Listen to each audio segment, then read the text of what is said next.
Paul, pushing 30 at the time this all went down. SEO specialist at a small, lean agency. When I say small, I mean like 15 people total. We weren't a big name, but we were damn good at what we did. The kind of place that big corporations hire when their in-house team screws up, and they need someone to quietly fix the mess. Our office was nothing fancy, just desks, computers, and a coffee machine that sounded like it was on its last legs. But the work was solid, the pay was good, and there was zero corporate nonsense. The owner was an old-school guy who started the company in his garage. His management philosophy was simple: hire people who know what they're doing and then get out of their way. We had no mandatory fun days, no team-building exercises, no motivational posters on the walls. It was perfect. We just came in, did the work, got results for our clients, and went home. The core of the technical team was me and a guy named Dave. Dave was our lead developer, a true wizard. Looked like he survived exclusively on caffeine and code. He was a man of few words. You could ask him a complex technical question, and he'd just stare at his screen for a full minute, then type 3 lines of code that solved a problem the client had been fighting for months. He had no patience for meetings, small talk, or anything that wasn't directly related to getting the job done.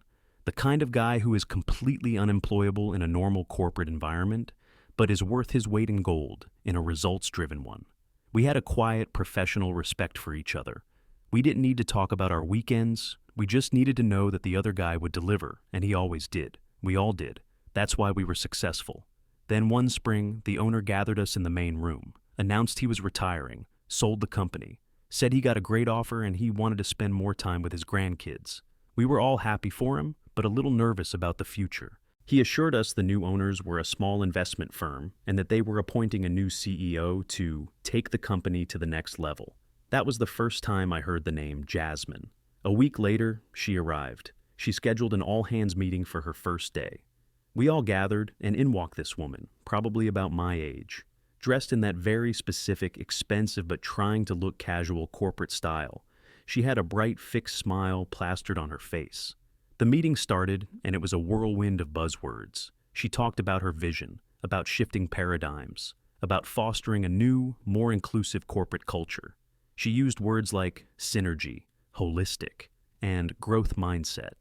I glanced over at Dave. He was staring at the ceiling, looking profoundly bored. I felt the same way. We just wanted to get back to work. Then she started talking about our current workflow, called it archaic and lacking in collaborative infrastructure, said we were too focused on cold, hard metrics and not enough on human-centric storytelling. This was for an SEO company. Our entire job is cold, hard metrics. I saw a few of the younger guys nodding along. One of them was Juan, a junior account manager. He was always trying a little too hard, seemed to see work as a social hierarchy to be climbed rather than a place to get things done. He was practically writing down every word she said, nodding like a bobblehead. The meeting ended with her saying she was excited to begin this journey with all of us. A deep sense of dread began to settle in my stomach. The first official email landed a few days later. It was from HR, but you could tell it was written by her. Subject: an important step towards a more inclusive workplace. The email announced a new mandatory policy. All employees were now required to include their personal pronouns in their email signatures and Slack profiles.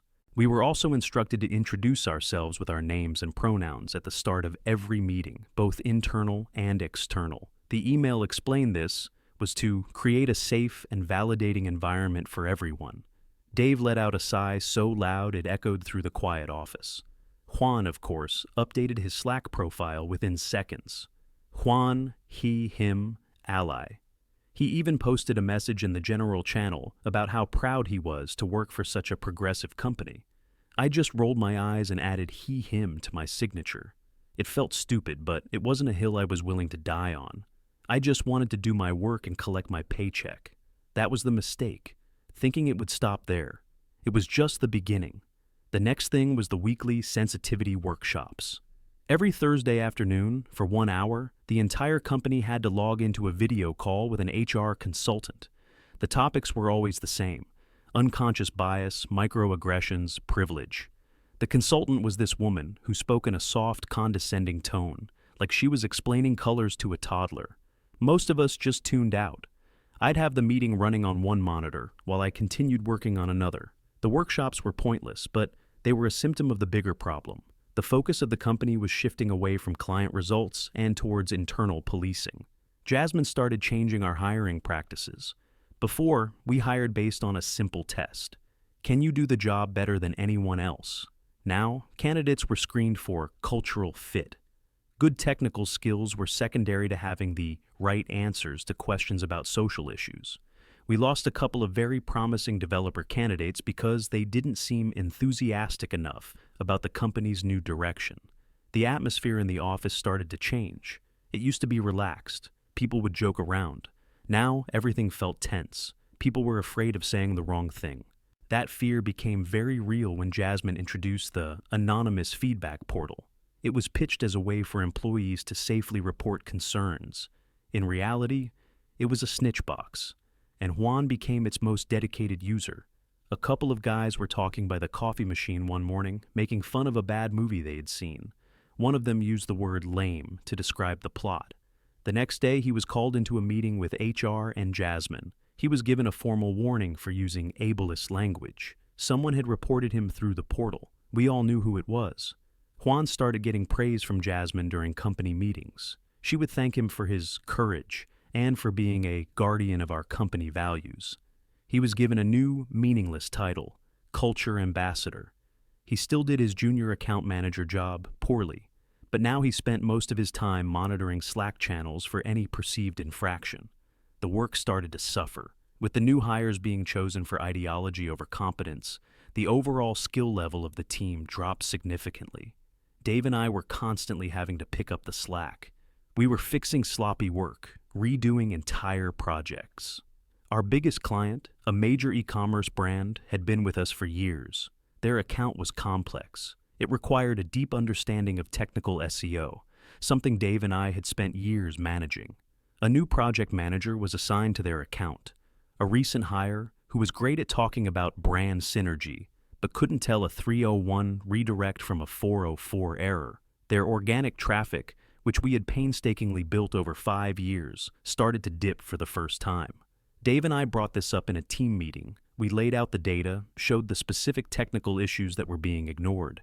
Dave was blunt, as always. He said the new project manager didn't have the technical knowledge to handle the account, and it was putting the client at risk. Jasmine's smile tightened. She didn't address the technical points. Instead, she talked about Dave's tone, said his communication style was adversarial and not conducive to a collaborative environment. She suggested that maybe the problem wasn't the new manager's skills, but Dave's unwillingness to mentor and uplift new team members. Dave just stared at her, his face a mask of disbelief.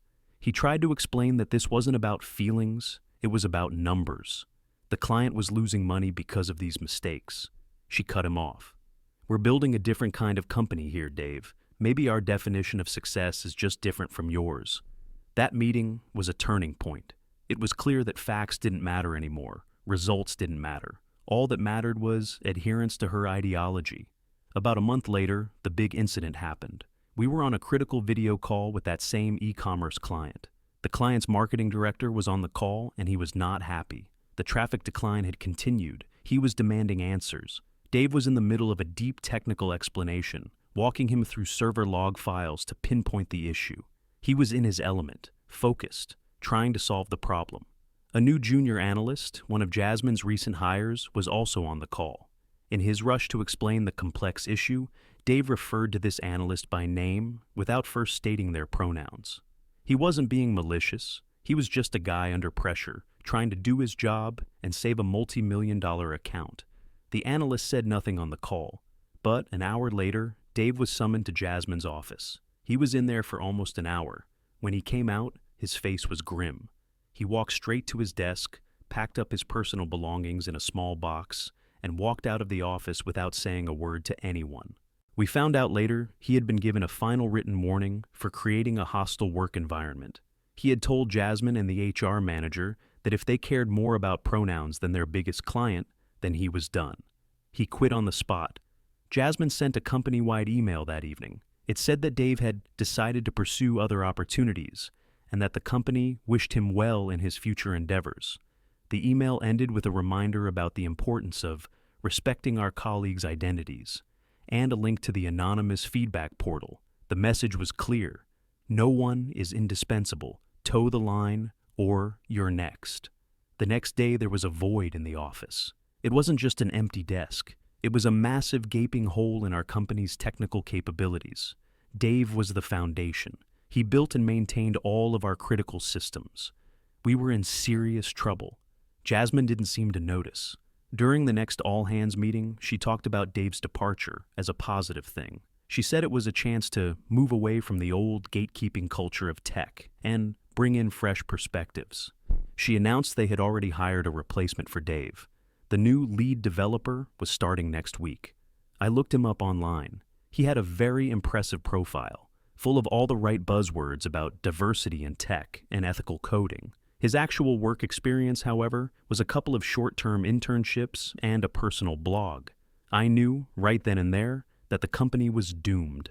It was no longer a question of if it would fail, but when. I went back to my desk after that meeting and quietly opened my resume file for the first time in years. I wasn't angry. I was just tired. This wasn't the company I had signed up for. My loyalty was to the work, not to an ideology. And the work was becoming impossible to do.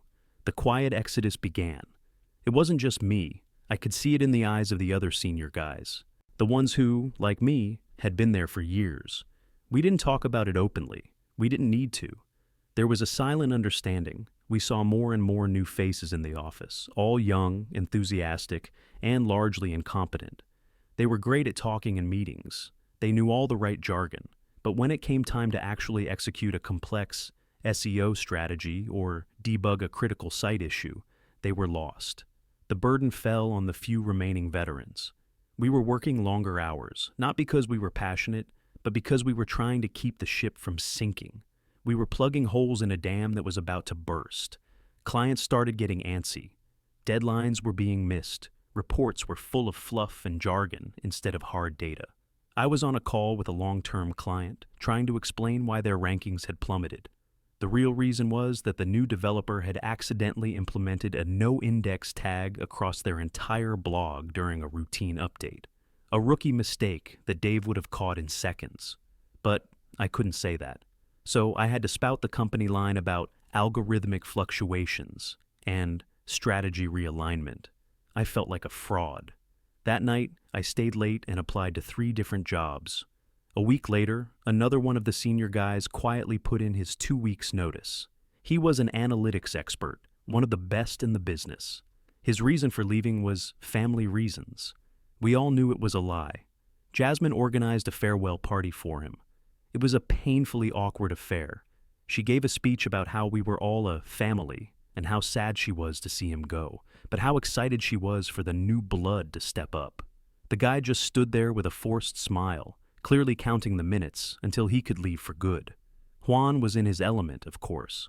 He was walking around telling everyone how this was a great opportunity to reimagine our analytics department. The rest of us just picked at the cheap vegetable platter and avoided eye contact. The day he left, I saw him in the parking lot. He was loading a box into his car. We didn't say much, just a nod. "Good luck," I said. He looked back at the office building, then at me. "You too," he said. "Don't be the last one to turn out the lights." His words stuck with me. I had 2 interviews scheduled for the following week. One was with a direct competitor. During the interview, the hiring manager asked me why I was looking to leave my current role. I was honest, but professional. I said the company's strategic focus had shifted, and it was no longer aligned with my career goals. He nodded slowly. "Let me guess," he said. "New management came in, started talking more about culture than about clients." I just looked at him. "We're hearing that a lot," he said. "Some good people are on the market right now."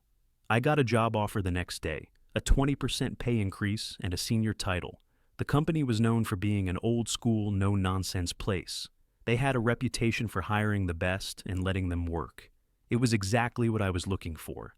I accepted the offer on the spot. Walking into the office to give my notice was one of the strangest feelings. It wasn't triumphant. It was just sad. I had liked my job. I had respected my colleagues. We had built something good, and I had to watch it get dismantled piece by piece for reasons that had nothing to do with business. I scheduled a meeting with Jasmine and the HR manager. I kept it short and professional. I told them I had received an offer I couldn't refuse, and that my last day would be in 2 weeks. Jasmine's smile didn't falter. She went into corporate PR mode, thanked me for my contributions, wished me the best, said the door was always open. There was no attempt to keep me, no counteroffer. I don't think she even understood what she was losing. To her, I wasn't a senior specialist with years of institutional knowledge. I was just a name on a spreadsheet, a cog that could be easily replaced with a newer, more compliant model. My last 2 weeks were a blur. I spent my time documenting my projects, trying to hand them off to junior employees who looked at my notes with blank incomprehension. It felt like writing a detailed instruction manual for a spaceship and handing it to someone who had never seen a car. On my last day, there was no party, no farewell speech. Most of the people I had worked with for years were already gone. I packed my desk, which didn't take long. Juan walked past as I was carrying my box. He gave me a smug little smirk, the kind of look that said, "Good riddance. We don't need your kind here anymore." I didn't say anything. I just kept walking. As I drove out of the parking lot for the last time, I didn't feel relief. I just felt an overwhelming sense of waste. But I also knew I had made the right decision. The lights were going out, and I was glad to be gone before the building went completely dark. My first day at the new job was like stepping into a different reality. The office was clean, quiet, and professional. My new boss, a guy who had been in the industry for 20 years, shook my hand, showed me to my desk, and gave me a simple directive. Here are your first 3 clients. Their goals are X, Y, and Z. All the files you need are on the server. Let me know if you need anything. And that was it. No orientation about the company's culture. No mandatory workshops. No emails about pronouns. It was just work. The meetings were short and to the point. They were about data, strategy, and results. People were judged on the quality of their work, nothing else. It felt like I could finally breathe again. I threw myself into the job. It was refreshing to work with competent people again. When I had a technical question, the developer I worked with gave me a clear, concise answer, not a lecture on my communication style. When I presented a report, my manager asked sharp, insightful questions about the data, not about how the presentation made him feel. A few weeks went by. I was settling in, starting to forget the slow-motion train wreck I had left behind. Then I got a message on LinkedIn. It was from one of the admin assistants at the old company, a nice woman who had always stayed out of the office politics. Her message was short. "Hey Paul, hope you're doing well. Do you know if your new company is hiring, asking for a friend?" That was a bad sign. Admin staff are usually the last to jump ship. I messaged her back, and we ended up having a brief phone call a couple of days later. She told me things had gone from bad to worse after I left. With the last of the senior technical staff gone, the company was in a state of constant crisis. The new hires were completely out of their depth. She said the office was a ghost town. The few remaining competent people were clearly looking for new jobs, and everyone else was just trying to look busy. The big e-commerce client, the one Dave had tried to save, had officially pulled their contract. It was a massive financial blow. Apparently, they lost millions. According to my contact, Jasmine held an emergency all-hands meeting after the news broke. She didn't take any responsibility. Instead, she went on a long rant about sabotage. She claimed that the old guard of former employees had intentionally broken things on their way out to make her look bad. She said their departure was proof of their toxic resistance to change and that the company was better off without them. She was trying to frame the biggest failure in the company's history as some kind of victory. It was delusional. The admin assistant told me she was updating her resume. She couldn't take the stress and the constant blame game anymore. I wished her luck and told her I'd keep an eye out for any openings. After that call, a morbid curiosity got the better of me. I went to Glassdoor and looked up the company's page. It was a bloodbath. The overall rating had plummeted to 1.5 stars. There was a flood of recent one-star reviews, all anonymous, but I could guess who wrote some of them. CEO is more interested in ideological purity than in running a business. Avoid at all costs. Management has no technical knowledge and treats skilled employees with suspicion.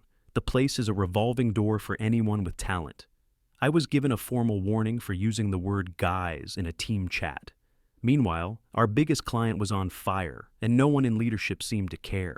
This place is a joke. Hostile work environment for men. If you are a man who just wants to do your job and go home, you will be treated like a problem that needs to be solved. Run, don't walk. The one that really hit home was this. They inherited a well-oiled machine and, in less than 6 months, managed to smash it to pieces with a hammer made of buzzwords. I read review after review, and it was all the same story. It was a strange feeling. Vindicating, yes, but also deeply sad. It was like watching a video of your childhood home burning down.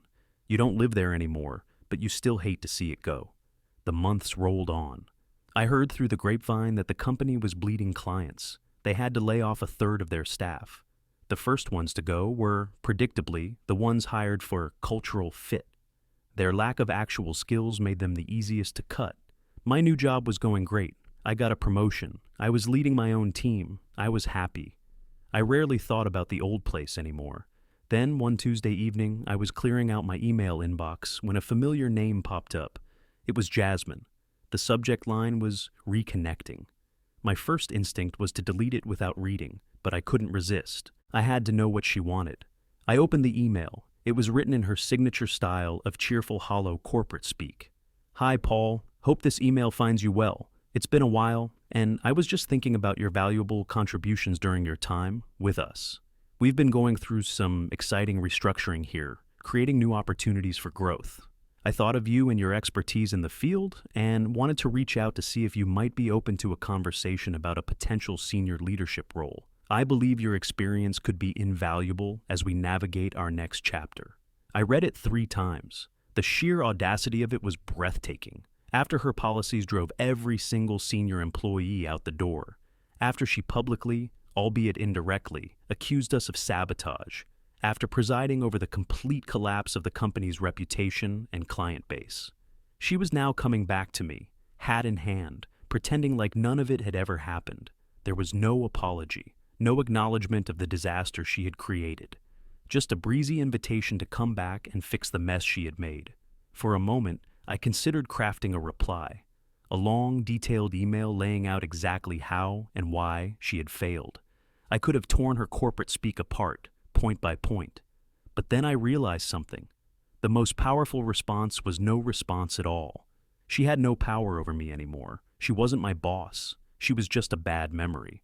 Replying would mean engaging. It would mean I still cared, and I didn't.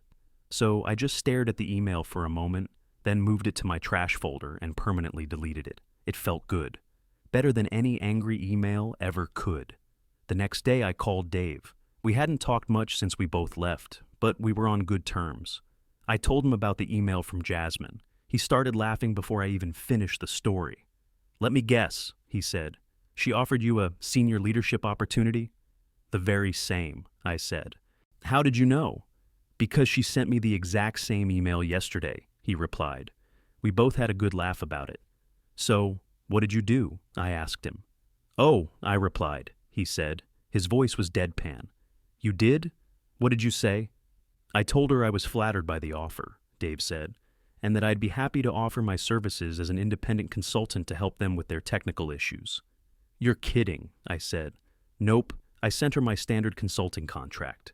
$500 an hour, 40-hour minimum paid in advance." I was speechless for a second, then I just burst out laughing.